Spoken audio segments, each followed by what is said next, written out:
La Bible en un an, le 19 janvier, le livre de la Genèse, chapitre 39, verset 1 au chapitre 41, verset 13. Le livre des Psaumes, chapitre 17, verset 1 à 15. Le livre des Proverbes, chapitre 3, verset 15 à 18. L'Évangile de Marc, chapitre 12, verset 18 à 37a. Le livre de la Genèse, chapitre 39.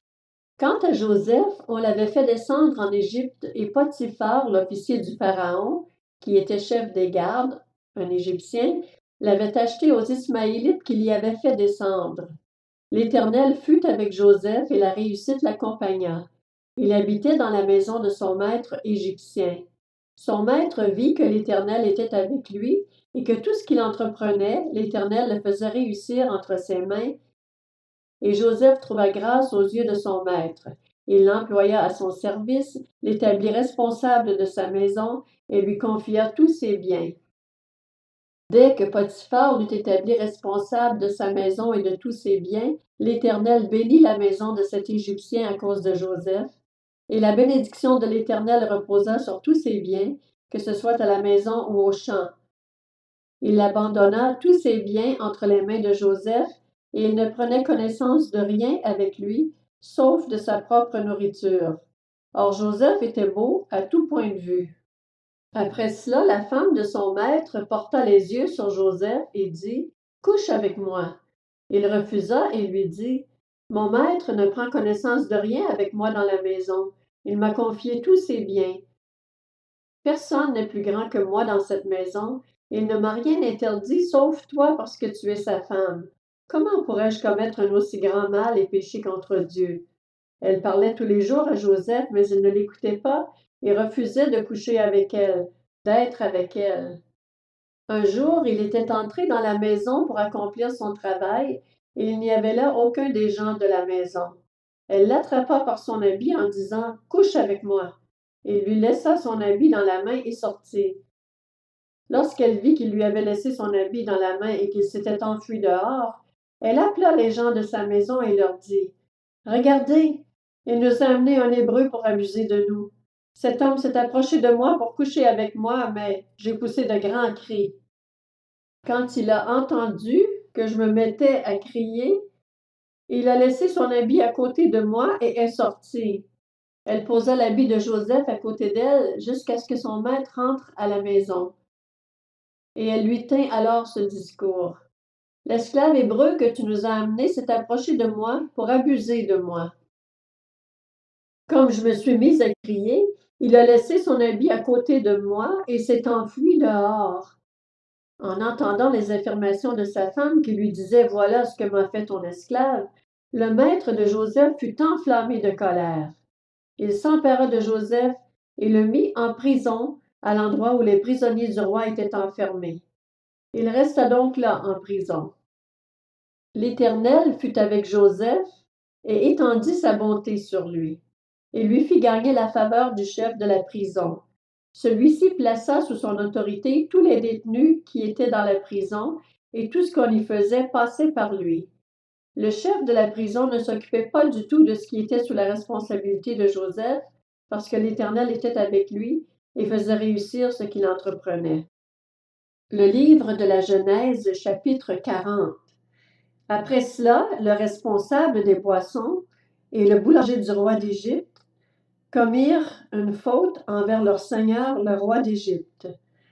Le Pharaon fut irrité contre ces deux officiers, le grand responsable des boissons et le chef des boulangers. Il les fit mettre dans la maison du chef des gardes, dans la prison, à l'endroit où Joseph était enfermé. Le chef des gardes les confia à Joseph, qui fit le service auprès d'eux. Ils passèrent un certain temps en prison. Une même nuit, le responsable des boissons et le boulanger du roi d'Égypte, qui étaient enfermés dans la prison, firent tous les deux un rêve, chacun le sien avec son explication propre. Joseph vint le matin vers eux et vit qu'ils étaient tristes. Alors il demanda aux officiers du Pharaon qui étaient avec lui dans la prison de son maître, « Pourquoi avez-vous mauvaise mine aujourd'hui? » Ils lui répondirent, « Nous avons fait un rêve et il n'y a personne pour l'expliquer. » Joseph leur dit, « N'est-ce pas à Dieu qu'appartiennent les explications? Racontez-moi donc votre rêve. » Le grand responsable des boissons raconta son rêve à Joseph. Il lui dit, « Dans mon rêve, il y avait un cep de vigne devant moi. Ce cep portait 3 sarments. Quand il a bourgeonné, sa fleur s'est développée et ses grappes ont donné des raisins mûrs. La coupe du pharaon était dans ma main. J'ai pris les raisins, je les ai pressés dans la coupe du pharaon et j'ai mis la coupe dans la main du pharaon. » Joseph lui dit, « Voici l'explication. Les 3 sarments représentent 3 jours. Encore 3 jours et le pharaon t'élèvera bien haut et te rétablira dans tes fonctions. Tu mettras la coupe dans la main du pharaon comme tu en avais l'habitude lorsque tu étais son responsable des boissons. Cependant, souviens-toi de moi quand tu seras heureux et fais preuve de bonté envers moi. Parle en ma faveur au pharaon et fais-moi sortir de cette maison.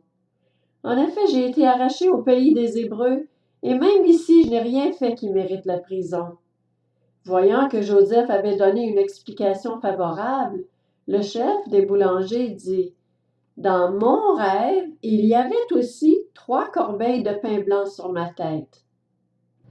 Dans la corbeille supérieure, il y avait des plats cuits au four de toutes sortes pour le pharaon, et les oiseaux les mangeaient dans la corbeille au-dessus de ma tête. » Joseph répondit, « Voici l'explication. Les 3 corbeilles représentent 3 jours. Encore 3 jours, et le pharaon t'élèvera bien trop haut pour toi. Il te fera pendre à un bois, et les oiseaux mangeront ton corps. » 3 jours plus tard, le jour de son anniversaire, le pharaon organisa un festin pour tous ses serviteurs, et il éleva bien haut le grand responsable des boissons, ainsi que le chef des boulangers au milieu de ses serviteurs. Il rétablit le grand responsable des boissons dans ses fonctions pour qu'il mette la coupe dans la main du pharaon, mais il fit pendre le chef des boulangers, conformément à l'explication que Joseph leur avait donnée.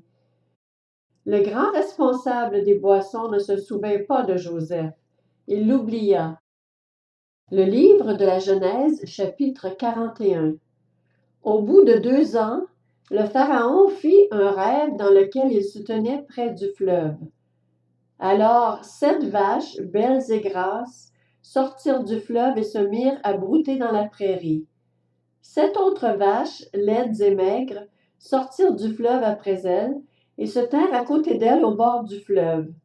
Les vaches laides et maigres mangèrent les 7 vaches belles et grasses. Puis le pharaon se réveilla. Il se rendormit et fit un second rêve. 7 épis, gros et beaux, montaient sur une même tige. 7 épis maigres et brûlés par le vent d'est poussèrent après eux. Les épis maigres engloutirent les 7 épis gros et pleins.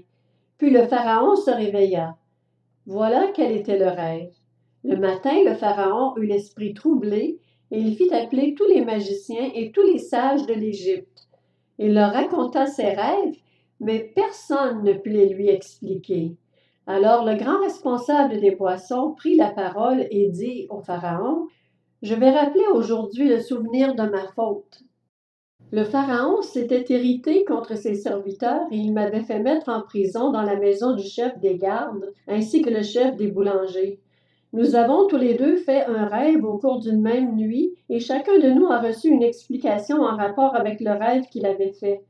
Il y avait là avec nous un jeune Hébreu, un esclave du chef des gardes. Nous lui avons raconté nos rêves et il nous les a expliqués. Tout s'est produit conformément à l'explication qu'il nous avait donnée.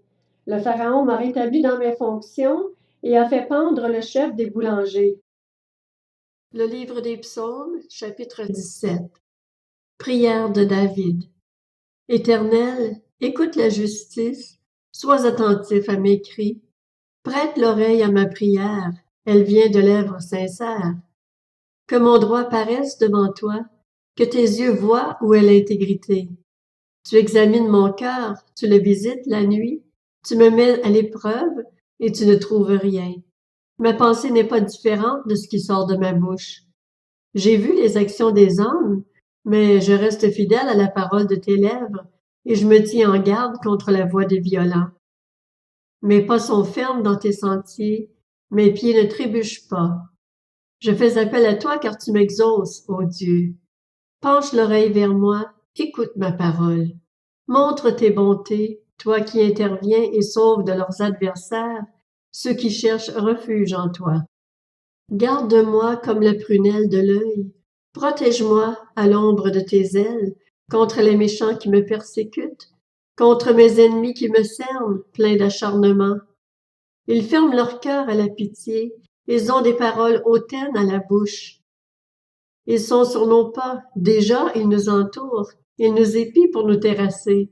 On dirait un lion avide de déchirer, un lionceau aux aguets dans son repère. Lève-toi, Éternel, marche à leur rencontre, renverse-les, délivre-moi des méchants par ton épée. Délivre-moi des hommes par ta main éternelle, des hommes de ce monde. Leur part est dans cette vie, et tu remplis leur ventre de tes biens. Leurs enfants sont rassasiés, et ils laissent leur superflu à leurs petits-enfants. Quant à moi, couvert de justice, je te verrai. Dès le réveil, je me rassasierai de ton image. Le livre des Proverbes, chapitre 3. Elle est plus précieuse que les perles. Elle a plus de valeur que tout ce que tu pourrais désirer. Une longue vie est dans sa main droite. Dans sa gauche se trouve la richesse et la gloire. Ses voies sont des voies agréables et tous ses sentiers sont des sentiers de paix. Elle est un arbre de vie pour ceux qui s'attachent à elle et ceux qui la possèdent sont heureux. Évangile de Marc, chapitre 12. Les Sadducéens qui disent qu'il n'y a pas de résurrection vinrent auprès de Jésus et lui posèrent cette question. Maître, voici ce que Moïse nous a prescrit. Si un homme meurt et laisse une femme sans avoir d'enfant, son frère épousera la veuve et donnera une descendance à son frère. Or, il y avait 7 frères. Le premier s'est marié et est mort sans laisser de descendance. Le deuxième a pris la veuve pour femme et est mort sans laisser de descendance. Il en est allé de même pour le troisième, et aucun des 7 n'a laissé de descendance. Après eux tous, la femme est morte aussi. À la résurrection, duquel d'entre eux sera-t-elle la femme? En effet, les 7 l'ont eue pour épouse. Jésus leur répondit. N'êtes-vous pas dans l'erreur parce que vous ne connaissez ni les Écritures ni la puissance de Dieu? En effet, à la résurrection, les hommes et les femmes ne se marieront pas, mais ils seront comme les anges dans le ciel. En ce qui concerne la résurrection des morts, n'avez-vous pas lu dans le livre de Moïse ce que Dieu lui a dit dans l'épisode du buisson? Je suis le Dieu d'Abraham, le Dieu d'Isaac et le Dieu de Jacob. Dieu n'est pas le Dieu des morts, mais des vivants. Vous êtes complètement dans l'erreur. Un des spécialistes de la loi, qui les avait entendus discuter, vit que Jésus avait bien répondu aux Sadducéens.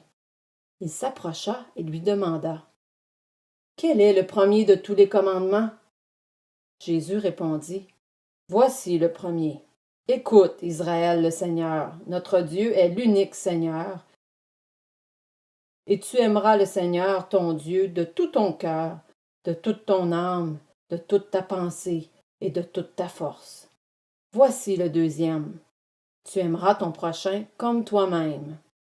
Il n'y a pas d'autre commandement plus grand que ceux-là. » Le spécialiste de la loi lui dit « Bien, maître, tu as dit avec vérité que Dieu est unique, qu'il n'y en a pas d'autre que lui, et que l'aimer de tout son cœur, de toute son intelligence, de toute son âme et de toute sa force, et aimer son prochain comme soi-même, c'est plus que tous les holocaustes et tous les sacrifices. » Voyant qu'il avait répondu avec intelligence, Jésus lui dit « Tu n'es pas loin du royaume de Dieu. » Personne n'osa plus lui poser de questions. Jésus continuait à enseigner dans le temple. Il dit « Comment les spécialistes de la loi peuvent-ils dire que le Messie est le fils de David? En effet, David lui-même, animé par l'Esprit Saint, a dit Le Seigneur a dit à mon Seigneur, « Assieds-toi à ma droite jusqu'à ce que j'aie fait de tes ennemis ton marchepied. » David lui-même l'appelle Seigneur. Comment peut-il donc être son fils?